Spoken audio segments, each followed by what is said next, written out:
Night bombing during the Second World War was not an exercise in precision.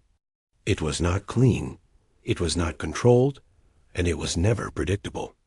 It was a calculated gamble in which thousands of lives were placed into the hands of navigation instruments, weather forecasts, intelligence estimates, and sheer survival instinct. When the Royal Air Force committed itself to a night offensive against Germany, it stepped into an environment defined by uncertainty, mechanical failure, human fatigue, and a defensive network engineered with ruthless efficiency. By 1943, the British approach to strategic bombing had evolved from improvised nighttime raids into a fully industrialized campaign. Entire airfields existed solely to launch heavy four-engine bombers into the dark. Maintenance crews worked through storms and freezing temperatures. Engines were pushed beyond their limits. Aircraft were repaired, refueled, rearmed, and sent back into the air with mechanical issues that peacetime aviation would never have tolerated. The centerpiece of this airborne assault was the Avro Lancaster.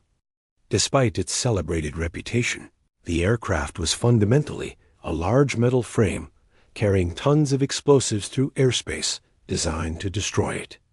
Every inch of its structure was vulnerable to shrapnel. Fuel tanks ignited with minimal provocation.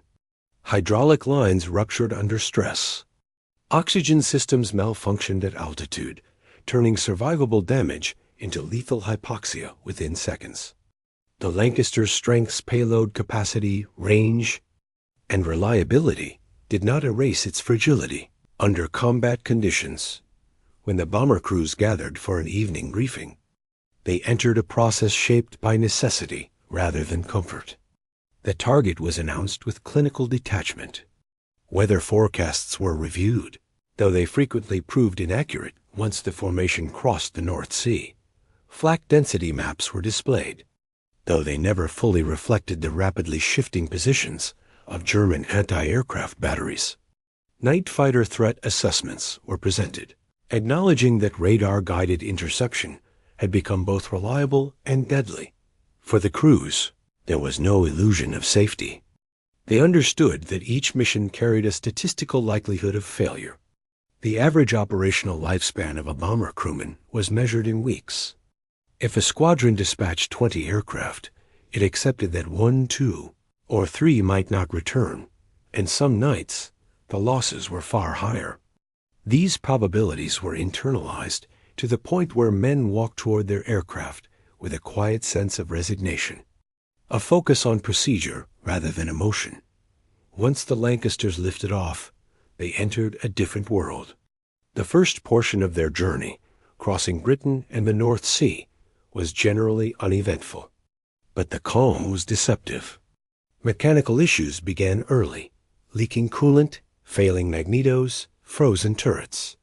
Any malfunction could compromise the mission, forcing a return to base or leaving the aircraft exposed to attackers. A bomber that could not maintain altitude or speed became an easy target for German night fighters or flak concentrations. As the formation approached the enemy coast, the operational environment changed instantly. Searchlights probed the sky from the moment the radar network detected incoming aircraft. Coastal batteries opened fire, not with the expectation of immediate kills, but with the objective of forcing the bombers to alter course, lose cohesion, or climb into more heavily defended layers of airspace. The initial flak zones acted as filters, breaking apart formations and identifying stragglers. Once inside occupied territory, the crews faced a defensive system layered with precision. German Kammhuber line sectors were designed to track individual bombers, vector night fighters toward them, and destroy them before they reached their targets. Ground controllers monitored radar screens, coordinated searchlight belts, and fed instructions to pilots flying Bf-110s, Ru-88s, and other specialized night fighting aircraft. These aircraft carried radar sets that allowed them to approach from below or astern, firing cannons into fuel tanks, bomb bays, and control surfaces with devastating effect. A bomber under night fighter attack rarely survived long enough for evasive maneuvers to be effective. The Lancaster had minimal armor. Its defensive armament provided only partial coverage. Rear gunners often saw the attacker too late, either due to poor visibility or because the German pilot exploited blind spots. Once a night fighter achieved firing position, it typically delivered a short, precise burst that generated catastrophic results: exploding fuel, disintegrating control cables, or structural collapse. For the bombers that survived this gauntlet, the target area represented the most dangerous phase. Flying into the Ruhr meant encountering a level of anti-aircraft density unmatched anywhere else in Europe. Thousands of guns 88 millimeters, 105 millimeters, and smaller caliber weapons were arranged in patterns optimized to trap and destroy heavy aircraft. Fire control systems calculated altitude, speed, and projected flight paths with lethal accuracy. Shell bursts illuminated the bombers, allowing both gunners and night fighters to concentrate their fire. Inside a Lancaster at this moment, the experience was overwhelming. The aircraft vibrated under the pressure of tight turns and evasive dives. Shock waves from nearby explosions rattled the airframe, shaking instruments and weakening joints. The smell of cordite and hot metal filled the fuselage. Crews operated in near-total darkness, relying on instruments to navigate through a sky filled with enemy fire. Communication remained terse, focused solely on essential information related to altitude, heading, and targets. Bomb run procedures required straight and level flight, a necessary but lethal vulnerability. Even when the bomb aimer identified the target through sighting equipment, the aircraft could not maneuver aggressively without compromising accuracy. Thus, during the final moments before release, the bomber became a stationary target in the eyes of the flak gunners. Losses here were frequent and violent. When the bombs finally dropped, the aircraft had only seconds to begin evasive maneuvers. Pilots banked sharply, dived, or climbed through layers of fire. Engines strained under the load. Turbulence from blast waves and thermal updrafts caused sudden altitude changes, creating additional collision risks among the bomber stream. Leaving the target area did not guarantee safety. German night fighters often waited beyond the flak zones, exploiting the temporary disorganization of returning bombers. Exhausted crews struggled to maintain situational awareness. Damage sustained over the target holes in the fuselage, failing engines. Wounded gunners rendered many aircraft unable to defend themselves effectively. As the surviving bombers turned toward the North Sea, the primary challenge became endurance. Fuel reserves were calculated with minimal margin. Headwinds could push an already damaged aircraft beyond its operational range. Oxygen depletion at high altitude caused disorientation. Frost buildup impaired visibility. Turrets froze. Hydraulic systems locked. The long descent toward British airfields carried its own dangers, especially for aircraft returning with damage that compromised landing gear or braking ability. Each landing represented the final trial of the mission. Heavy aircraft touched down at high speeds. A tire failure, engine fire, or brake malfunction could turn a successful return into a fatal crash. Ground crews inspected whatever remained of the bomber. Shrapnel holes, burned control surfaces, shattered plexiglass, bloodstains, and damaged engines or wings. Every aircraft that returned damaged or intact signified another statistical victory in a campaign measured by loss ratios and operational sustainability. By the end of the night, the airfield was filled with two categories of sound: the roar of returning engines and the silence of crews who never appeared on the horizon. After the last Lancasters touched down, the airfield descended into a tense quiet. Engines cooled, exhaust dissipated into the frosty night, and crews stepped onto the tarmac, faces pale, hands trembling from fatigue, adrenaline, or shock. The losses were already tallied. Some aircraft had not returned, their fate known only to the enemy and the vast expanse of night that had swallowed them. Bodies would be recovered in fields, forests, or along the coast, sometimes hours later, sometimes never. The harsh reality of the night bomber campaign was relentless and unforgiving. Ground crews began their work immediately, assessing aircraft for damage, replacing broken parts, and tending to wounded men.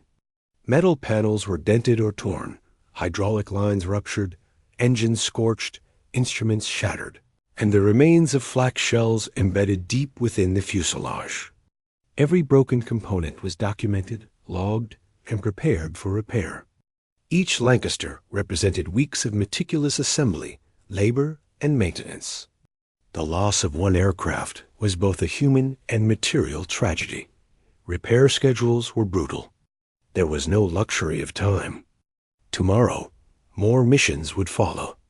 Aircraft that had barely survived were stripped down and rebuilt, often in freezing temperatures and under continuous pressure to return them to operational status. Maintenance crews worked long hours, sometimes for 24 hours straight, replacing engines, rewiring instruments, patching bullet holes, and recalibrating navigation and bomb sighting equipment. Fatigue and stress were constant companions, yet every man understood that failure to prepare adequately meant further loss of life. The following night, the psychological toll on aircrews was equally severe. Returning from the Ruhr or other heavily defended targets left pilots, navigators, gunners, and engineers exhausted beyond normal limits. Sleep was fragmented, haunted by the memory of explosions, tracer fire, and the sight of burning aircraft spiraling into the darkness. Mission debriefings were conducted with clinical precision. Observers recorded damage reports, enemy engagement data, and flak patterns to improve future mission planning. Statistical analysis became a survival tool, determining which flight paths were most hazardous, which altitudes reduced exposure, and which formations minimized losses. Night after night, patterns emerged. Enemy anti-aircraft defenses evolved in response to Allied tactics. Searchlight deployment became more concentrated. Radar operators became more adept at vectoring night fighters. Each bombing run was a complex interaction of mechanical engineering, human endurance, and adaptive strategy. The slightest miscalculation, incorrect heading, faulty altimeter, delayed maneuver could prove fatal. Crews understood that experience did not guarantee survival. It reduced probability marginally, but the risk remained ever present. Fuel management was another constant concern. Long-range operations required precise calculations. Headwinds or unexpected detours could turn a mission from manageable to impossible. Engines, already stressed from evasive maneuvers and high-altitude flight, consumed fuel faster under combat conditions. Pilots monitored gauges continuously, balancing speed, altitude, and payload to ensure sufficient fuel remained for the return journey. Damage sustained during the bombing run punctured fuel tanks. Leaking lines could turn calculations into life or death decisions. Every system aboard the Lancaster demanded constant attention. Oxygen regulators at high altitude were prone to failure, threatening hypoxia. Turrets frequently froze in sub-zero conditions, rendering defensive gunners ineffective. Electrical faults disabled radios, leaving crews isolated in hostile airspace. Mechanical issues such as jammed bomb bay doors or malfunctioning flaps could compromise both the mission and the aircraft's stability. Each mission required redundancy, preparation, and rapid adaptation under extreme pressure. Enemy tactics intensified over time. Night fighters employed radar to locate bomber streams and used coordinated attack patterns to isolate stragglers. Fighter pilots trained in nocturnal operations understood how to approach silently, strike quickly, and disappear into darkness before gunners could respond. The Lancaster's defensive armament, though formidable for its size, could not protect against multiple simultaneous attacks. Losses occurred in bursts. A bomber hit on one side of the formation often triggered chain reactions, as evasive maneuvers caused collisions or exposed neighboring aircraft to gunfire. The Luftwaffe's coordination was methodical. Radar tracking, searchlight triangulation, and airborne interceptors were integrated into a lethal network. Each bomber had to navigate this gauntlet while maintaining formation and delivering ordnance with precision. Failure to adhere to protocol increased the likelihood of destruction. Yet despite the constant threat, bomber crews continued their sorties, operating under the understanding that every successful mission, no matter how costly, contributed directly to the strategic degradation of enemy war capacity. Night after night, the human cost accumulated. Airmen who returned alive carried scars invisible to the naked eye, shaken nerves, sleep disturbances, and an awareness that death could arrive in any second unannounced. Statistics provided little comfort. The survival rate was numerical, impersonal, and indifferent to individual bravery or skill. Yet the Allied bombing campaign persisted, driven by strategy, necessity, and the unyielding logic that the war could not be won without constant pressure on the enemy's industrial heart. Operational planning became increasingly sophisticated. Crews were trained to anticipate flak density, evasive fighter maneuvers, and enemy radar response. Formation flying techniques evolved, balancing the need for mutual protection with the risk of concentrated fire. Bombing altitudes were adjusted to minimize exposure while maintaining effectiveness. Every technical adaptation was born of the simple reality: men died when the machinery failed, when tactics were inadequate, or when probability caught up to them. By 1943, this brutal cycle mission, loss, repair, planning defined the life of every bomber crew member and ground operator. Aircraft, crews, and maintenance units became parts of a single relentless machine. Survival was not guaranteed. Success was measured in small increments. Every completed mission, every operational bomber returning intact, was a hard-won victory in a war where victory came at extraordinary human cost. The rhythm of the night bomber campaign was merciless. Departure in darkness, exposure over enemy territory, the precision of the bomb run, and the perilous return all occurred under the constant threat of anti-aircraft artillery, night fighters, mechanical failure, and environmental hazards. Airfields became centers of exhaustion and preparation. Crews rotated between sleep, briefings, maintenance oversight, and the ever-present psychological burden of survival. Ground personnel worked continuously, knowing that every delay could result in additional losses, and that the next night would demand the same unbroken sequence of readiness and precision. As the weeks of 1943 progressed, the operational tempo of the RAB's night bombing campaign intensified. Night after night, bomber streams crossed hostile skies, navigating through complex enemy defenses that adapted rapidly to Allied tactics. Every sortie represented a confrontation with a system designed not only to destroy aircraft, but to exact a psychological toll on the men who flew them. Crews understood that their enemy was not merely individual fighters or anti-aircraft batteries. It was an entire integrated defensive network combining technology, training, and discipline. The technical demands of night navigation were immense. Crews relied on dead reckoning, rudimentary radar, and celestial observation to guide their aircraft across hundreds of miles of darkness. Instruments required constant monitoring. Compasses, gyroscopes, altimeters, and airspeed indicators provided essential data, yet were prone to failure in the cold, high-altitude environment. Any deviation from calculated headings could place the aircraft directly into concentrated flak zones or in the path of waiting night fighters. Precision was critical. Even minor errors could prove fatal. The Lancaster itself, despite its reputation for durability, demanded careful handling. High-altitude flight exposed engines and airframes to stresses beyond normal design tolerances. Frost and ice accumulated on wings and tail surfaces, affecting lift and maneuverability. Hydraulic systems controlling flaps and turrets often froze, leaving gunners and pilots vulnerable. Electrical failures disabled critical instruments and radios, isolating crews from both formation leaders and ground control. Maintenance crews worked tirelessly to minimize these risks. Yet the inherent fragility of wartime, aviation meant that aircraft often reached the target in less than ideal condition. Anti-aircraft defenses over German territory were meticulously organized.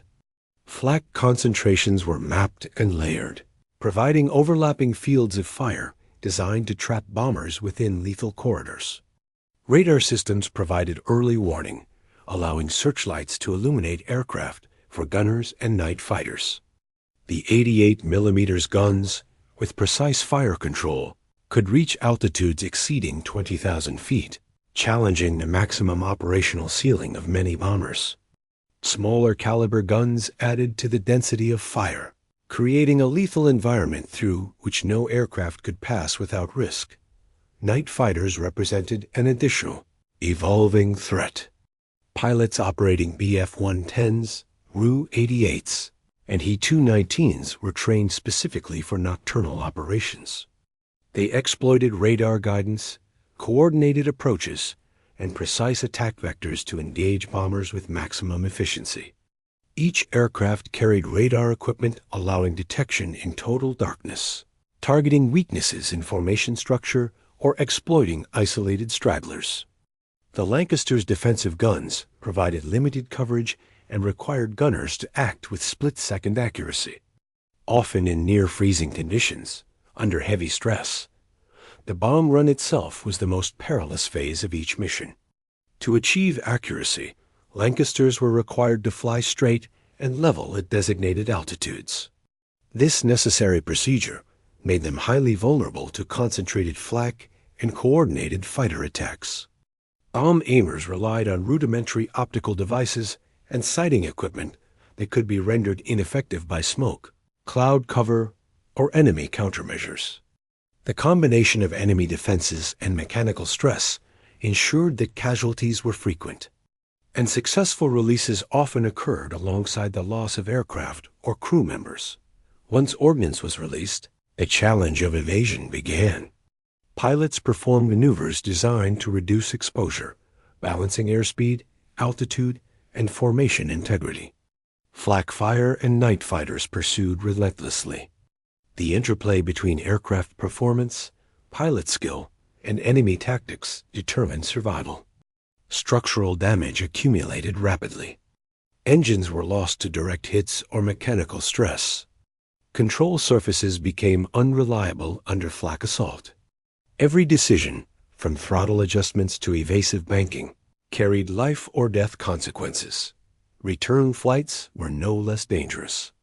Damage sustained during the target approach reduced maneuverability and operational ceiling, while fuel reserves were often marginal. Pilots had to navigate hostile airspace without the safety of coordinated formation support, relying on instruments and experience to guide them back over the North Sea and toward the safety of home airfields. Enemy radar and night fighter patrols remained active, intercepting aircraft that lagged behind or were damaged. Hypoxia, cold, and fatigue compounded the threat. The journey home required constant vigilance, technical mastery, and mental resilience. Ground personnel awaited returning aircraft with a mix of anticipation and apprehension. They assessed damage, treated injuries, and documented every technical failure. Aircraft repairs were immediate and rigorous. Engines were replaced, fuselage damage patched, bomb bay doors repaired, and control systems recalibrated. Maintenance crews worked under extreme pressure, knowing that any lapse could result in catastrophic losses on the next mission. Airfield operations continued relentlessly. There was no pause, no respite, no margin for error. The human toll was relentless. Air crews endured not only the physical strain of high-altitude flight and exposure to cold, but the psychological weight of repeated mortality. Losses were high, often exceeding statistical averages. Survivors bore scars that were invisible but profound: insomnia, tension, hypervigilance, and the haunting memory of colleagues lost in flames or plummeting to the ground. The bomber campaign demanded not only technical skill, but extraordinary endurance and discipline. Strategically, each sortie contributed incrementally to the Allied effort. The destruction of industrial targets disrupted German production, diverted resources to air defense, and imposed cumulative pressure on the enemy war machine. Yet these gains were measured against the relentless human cost, and every mission highlighted the stark reality that strategic advantage in aerial warfare came through endurance, sacrifice, and meticulous execution. By mid-1943, lessons learned from previous raids influenced every aspect of operations. Formation strategies were refined to reduce vulnerability to concentrated flak and night fighter interception. Altitude adjustments balanced accuracy with survivability. Aircraft modifications, including improved gun turrets, de-icing equipment, and navigation aids, were implemented to increase operational efficiency. Yet even with these improvements, no flight was ever without risk, and losses remained an inevitable component of night bombing campaigns. The relentless cycle of preparation, deployment, engagement, and return defined life for both aircrews and ground personnel. Aircraft were launched into darkness, exposed to mechanical failures, enemy defenses, and environmental hazards. Those that returned were repaired and prepared for the next sortie, while crews attempted to rest, recover, and remain mentally fit for repeated exposure to extreme danger. The night bomber campaign was a system of interdependent elements: machines, men, strategy, and chance. Survival and effectiveness depended on the flawless functioning of each component. Yet uncertainty was constant, even in successful missions. The reality of cumulative fatigue, mechanical wear, and the psychological burden of repeated exposure could not be ignored. Every flight placed aircraft and crews at the limits of human and mechanical endurance. Yet the strategic imperative of the campaign demanded continuous operations. Night after night, the same patterns repeated: takeoff, navigation over hostile territory, flak, night fighters, bomb release, evasive maneuvers, and the perilous journey home. Losses were expected, calculated, and absorbed into operational planning. As the night bomber campaign continued, the reality of war became increasingly apparent. Each sortie demonstrated the thin margin between survival and destruction. Every aircraft that returned intact represented a combination of technical reliability, precise planning, and the endurance of its crew. Every aircraft lost was a stark reminder of the lethal efficiency of the enemy's defensive network. The toll was not measured in abstract numbers alone. It was written in shattered fuselages, broken instruments, and the absence of men who would never return. The strategic significance of these missions was undeniable. Night after night, Allied bombers disrupted industrial production, destroyed critical infrastructure, and forced the German military to divert immense resources to air defense. Factories producing weapons, tanks, and ammunition were rendered temporarily inoperative. Transport networks were severed, and the psychological pressure on the German population and military command increased with each raid. The cumulative effect was profound, shaping the course of the war in Europe. Yet the human cost remained staggering. Airmen faced extreme cold, exhaustion, and the constant threat of death from flak or night fighters. Mental strain accumulated over repeated missions, producing symptoms of trauma that would linger long after the war. Even in moments of relative safety, the awareness of potential disaster hung over every crew. Survival was as much a matter of discipline, training, and technical knowledge as it was of luck. Each flight demanded unwavering focus, precise execution, and a capacity to manage fear under extreme conditions. The aircraft themselves were instruments of both destruction and vulnerability. Lancasters, despite their capacity and engineering excellence, were exposed to the full spectrum of wartime hazards. Engines failed, hydraulics froze, turrets jammed, instruments malfunctioned, and structural stress from flak or maneuvering created additional hazards. Maintenance crews, working in near-constant shifts, were essential to the ongoing operational capability of the bomber fleet. Their labor was meticulous, urgent, and performed under the shadow of potential catastrophe at any moment. Every return flight was a negotiation with risk. Pilots had to maintain altitude and speed under adverse conditions, compensate for damaged control systems, and avoid collision with fellow aircraft.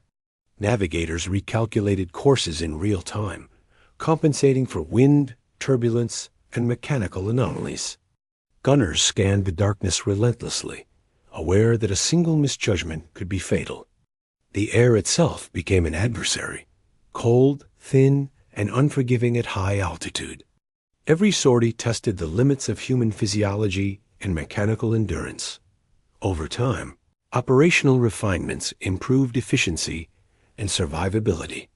Tactics evolved, informed by detailed after-action reports and cumulative experience.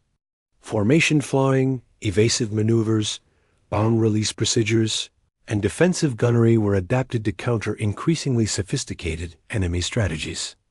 Aircraft modifications were implemented to enhance durability, visibility, and control under combat conditions. Yet, despite these advances, the fundamental danger of night bombing remained constant. Probability of loss persisted as an unalterable aspect of operational reality. The cumulative effect of the night bomber campaign was both strategic and symbolic. It demonstrated the capacity of a disciplined, technologically advanced force to project power over long distances, penetrate heavily defended territory, and sustain operations despite losses. It also highlighted the resilience and determination of individual crews, whose skill, courage, and endurance enabled missions to succeed under conditions that would have overwhelmed any untrained personnel. The synergy of aircraft, crew, and strategy became the defining factor in operational outcomes got in the aftermath of each mission. Assessment and preparation continued without pause. Bombers were repaired, ordnance reloaded, instruments recalibrated, and lessons learned integrated into future planning. Crews underwent physical recovery and psychological decompression, even as new sorties loomed on the horizon. The relentless cycle of deployment, engagement, and return became the structure of wartime existence. A system in which success was incremental, losses inevitable, and survival a complex interplay of skill, discipline, and endurance. Ultimately, the night bombing campaign over Europe illustrates the harsh reality of strategic warfare. The effectiveness of industrialized aerial operations depended on meticulous preparation, advanced engineering, coordinated tactics, and above all, human resilience. Each mission combined elements of mechanical precision, strategic planning, and individual courage. The legacy of these operations is measured not only in destroyed infrastructure or disrupted enemy production, but in the human endurance and sacrifice that made them possible. As the war progressed, the cumulative experience of bomber crews, engineers, and planners shaped the future of aerial strategy. The lessons learned influenced tactics, aircraft design, and operational planning for decades to come. The night bomber campaign demonstrated that success in high-risk operations depended on the integration of technology, human skill, and disciplined execution. It was a campaign defined by risk, by sacrifice, and by the relentless pursuit of objectives under conditions that demanded constant vigilance and extraordinary endurance. In the silence of returning airfields, in the cold and darkness of post-mission nights, the reality remained. victory was never free. Every aircraft that returned carried both the burden of those lost and the hope that their efforts would contribute to the broader strategy. Night after night, the bombers rose into the darkness, confronting danger with discipline, precision, and endurance, forging a legacy that endures in the history of aerial warfare.